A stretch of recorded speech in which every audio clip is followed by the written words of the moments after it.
cuartito de adobe, maltratado por el tiempo, de un clavo cuelga un sombrero, era el que usaba mi viejo. Amarillo por el uso y el sudor que ahí dejó.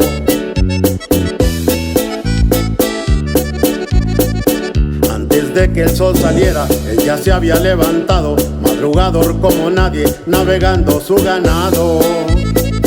Un burro y unos caballos, las vacas y unos becerros. Recuerdo que a media tierra lo miraba muy entrado, un par de caballos mansos jalando de aquel arado. Trabajó duro la tierra para darnos de comer. Fuimos tan afortunados de nacer en esa casa donde fuimos educados y alegramos su vejez. Aquí fue donde mi papá predicó con los ejemplos. Hoy que miro su sombrero, estas paredes de adobe me recuerdan a mis viejos todo lo que allí sufrieron.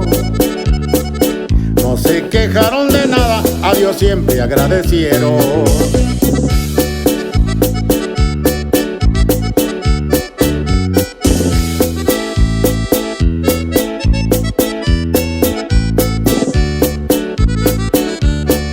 6 hijos fue su familia, 5 viven en el norte y yo vivo en la ciudad, trabajando en la maquila.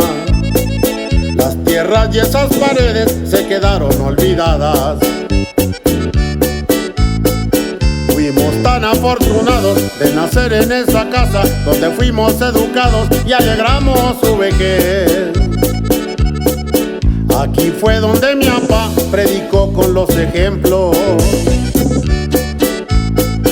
Hoy que miro su sombrero y estas paredes de adobes me recuerdan a mis viejos todo lo que aquí sufrieron.